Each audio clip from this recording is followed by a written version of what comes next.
Absolutely. All right, let's head back to the arena right now. Check in with our guy, Derek Bodner, joining us live from the center. And Derek, man, we're sitting here and we're like, oh, they're actually going to pull this win out. And then things just happened. Kelly Oubre turnover on the sideline. That's flipped. Reverse call there. Kelly Oubre drive to the basket against Kawhi Leonard. And that's, that's stuffed. Jump ball, and then the final play, man. What were the range of emotions there from the crowd in the building in that final minute overall?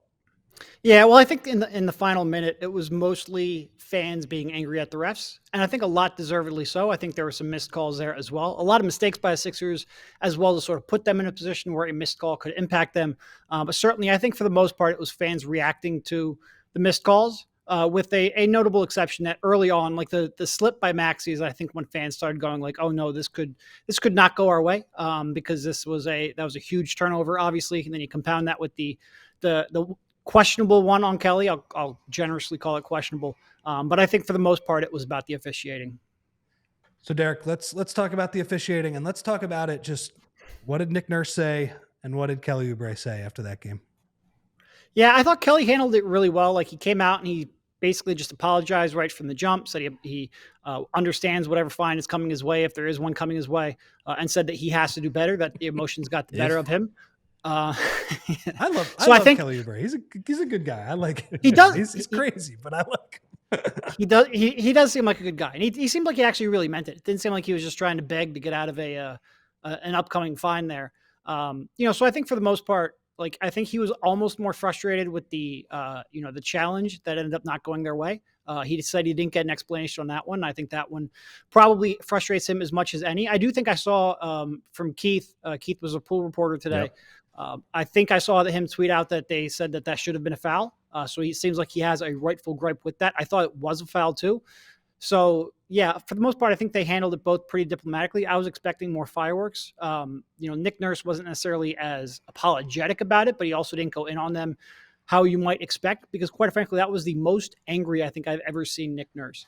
So for them to come out afterwards and both avoid, or at least in Kelly's case, avoid a further fine, in Nick's case, probably avoid a fine entirely, I thought they did a pretty good job there. How did you view the way the offense was down the stretch, outside of where Tyrese Maxey was, and including Tyrese Maxey unable to get the basketball, the face guarding that you saw Amir Coffey denying him the rock? How did you view all of that from your vantage point there in the arena? Yeah, I thought we've been talking about teams, trying to take the ball out of Tyrese's hands pretty much for the last 2 months nonstop. I thought that was as aggressive as almost any team has done it up to this point. I mean, they were trapping him out towards half court. I thought for the most part, he handled that well. And even their miscues in the last minute, I don't think necessarily came down to that. It certainly helps when Buddy Hield starts getting going from 3-point range. It can make you pay for that.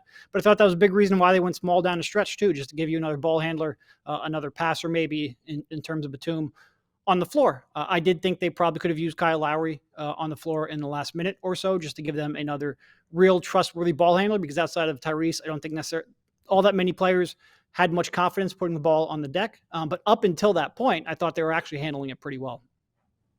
Derek, that game was pretty crazy, but I think maybe the most consequential news came before the game. What did Nick Nurse have to say about Embiid? And I guess, what do you make of how, like, positive on one hand it seems to be, but also vague on the other hand? Yeah, it seems to be. It was like a positive non-update, which is a little weird thing to say.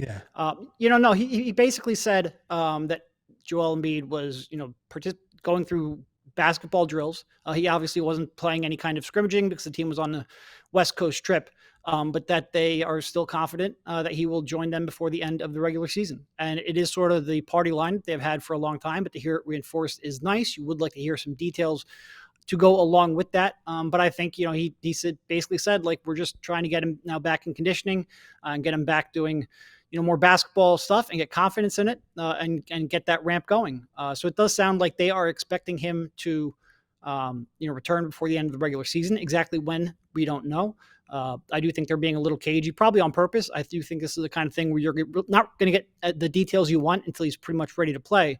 But I did see that update from Woj saying that they are confident he will play. I think he even said a couple of games in the regular season. So that does sound like a good update.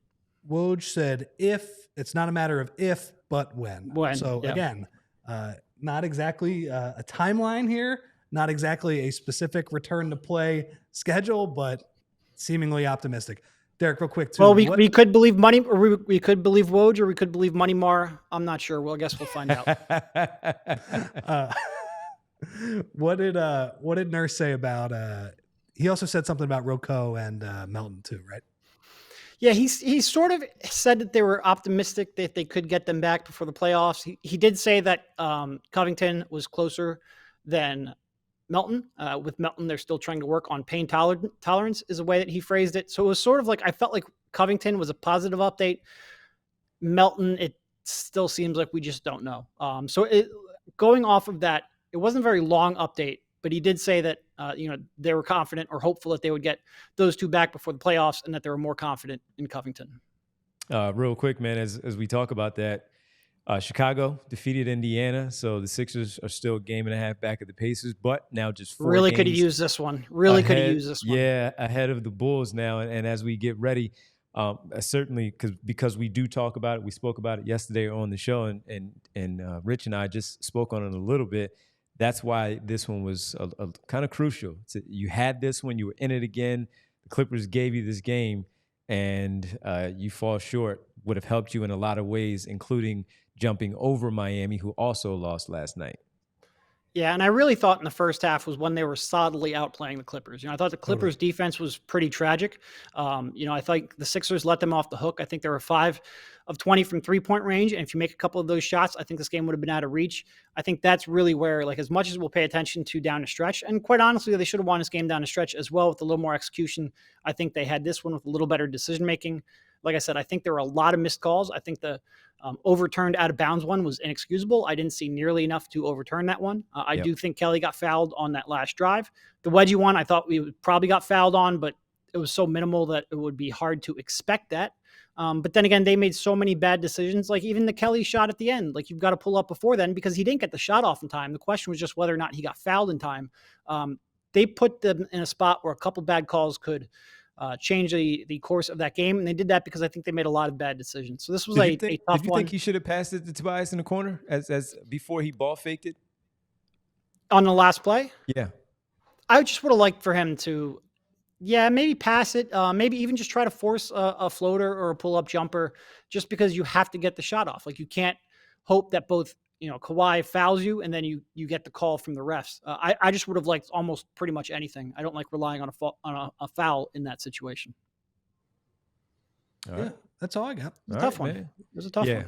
It was a tough one, and you have Cleveland next in there, and there are at least some reports out there today that Cleveland and Donovan Mitchell are targeting the 76ers game for Friday night. So perfect, right?